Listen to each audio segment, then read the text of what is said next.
O que é uma criança? Parece uma pergunta tão simples, né? Mas e se a nossa ideia de infância, aquele período que a gente imagina, sabe, cheio de proteção, inocência, aprendizado, não for uma verdade absoluta? E se for algo que foi, na verdade, inventado há não muito tempo? Pois é, vamos mergulhar nessa história. Olha só essa frase.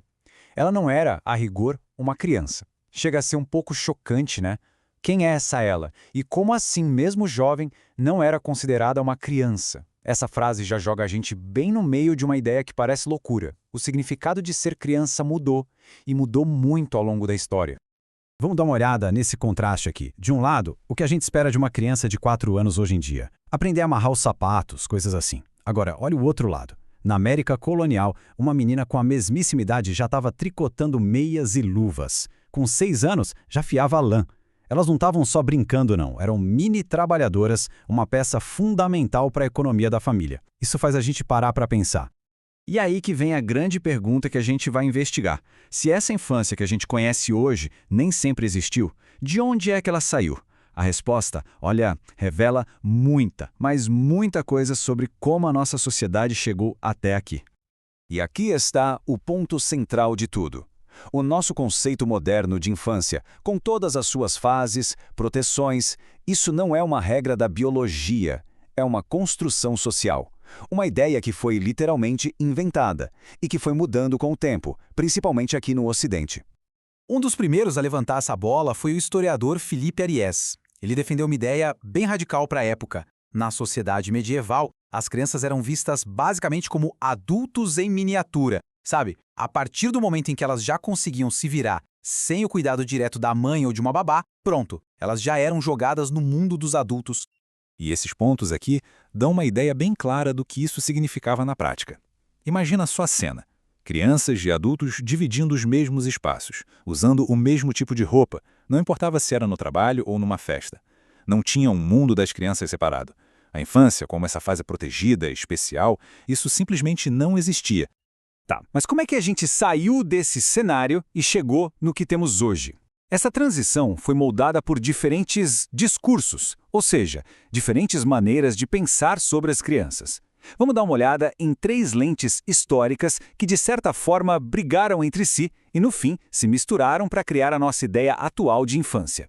A primeira lente é a da criança como um ser inerentemente mau. Essa visão vem lá do pensamento puritano. Para eles, as crianças não nasciam puras e inocentes, não. Elas já vinham ao mundo com uma tendência para o mal, com o tal do pecado original. Por isso precisavam de uma disciplina super rígida, de correção o tempo todo, para se tornarem adultos de bem. E essa lógica podia chegar a extremos, como a gente vê nesse pensamento do filósofo Thomas Hobbes. Ele não era puritano, mas a ideia dele refletia essa visão bem autoritária. Essa citação é pesada, né? Ela mostra que o poder dos pais era visto como algo quase absoluto. A criança era, na prática, uma propriedade. E a obediência tinha que ser imposta na marra, porque a crença era que a alma da criança estava literalmente em jogo. Aí veio o iluminismo e virou a mesa. Uma nova ideia ganhou força, principalmente com o filósofo John Locke. Ele disse que a mente de uma criança, quando nasce, é como uma tábula rasa, ou seja, uma lousa em branco. A criança não é nem boa nem má. Ela é vazia, pronta para ser preenchida pelas experiências da vida e, claro, pela educação. Então, o ponto-chave aqui é o papel da educação. Para Locke, a educação era tudo. Era o ato de escrever nessa lousa em branco, de moldar a criança para que ela se tornasse um cidadão racional, com autocontrole. Toda a responsabilidade de formar o adulto do amanhã caía nas costas da criação e da educação que essa criança recebia. E aí, como se não bastasse, veio a terceira lente, a da criança como um ser naturalmente inocente. Essa visão, que veio com o romantismo e teve em Jean-Jacques Rousseau seu grande nome, era o exato oposto da ideia puritana. Rousseau dizia: as crianças nascem puras, boas, inocentes. É a sociedade que, com o tempo, estraga tudo.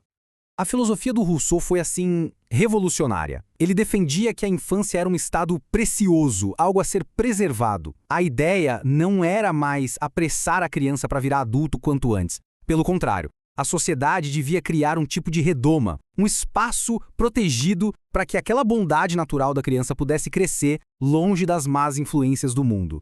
Só que essas ideias filosóficas não ficaram só num papel claro. Elas logo deram de cara com uma força que mudou tudo: a Revolução Industrial. E esse período transformou radicalmente o papel da criança na sociedade. Ela deixou de ser uma trabalhadora para se tornar algo totalmente diferente. Essa linha do tempo mostra uma mudança que foi quase um terremoto social. No comecinho da industrialização, criança era mão de obra barata e essencial. Mas aí começou a surgir uma preocupação com a saúde, com a moralidade dessas crianças e também a necessidade de ter trabalhadores mais educados no futuro. Essa combinação levou à criação de leis que tiraram as crianças das fábricas e as colocaram finalmente nas escolas. Essa virada toda levou ao que a socióloga Viviana Azeliezer batizou de sacralização da infância. A criança deixou de ser um ativo econômico para se tornar algo emocionalmente inestimável, sem preço. E o paradoxo é esse: quanto menos valor econômico a criança tinha, mais o seu valor sentimental e emocional para os pais explodia. Ok, mas e hoje? Como é que tudo isso se conecta com o nosso dia a dia? A verdade é que essas visões do passado não sumiram, não. Elas continuam vivas, convivendo entre nós, muitas vezes de forma bem contraditória. E elas moldam o jeito como a gente enxerga e trata as crianças até hoje. A gente vê um eco daquela criança amada dos puritanos quando a sociedade diz que alguns jovens nascem ruins. E, ao mesmo tempo, a gente vê o ideal romântico do Rousseau naquele nosso impulso de proteger a inocência das crianças a qualquer custo. Nós vivemos nessa tensão constante. De um lado, a vontade de corrigir, do outro, o desejo de proteger. Então, se tem uma coisa para a gente guardar disso tudo, é que a infância não é algo fixo, imutável. É uma ideia. Uma ideia que nós inventamos e que continuamos a reinventar todos os dias. E isso nos deixa com uma pergunta fundamental. Nesse mundo de hoje, com tanta tecnologia, tantas mudanças sociais, com tudo que a gente sabe sobre psicologia, qual vai ser a próxima versão da infância? O que é que nós, agora mesmo, estamos construindo para as próximas gerações?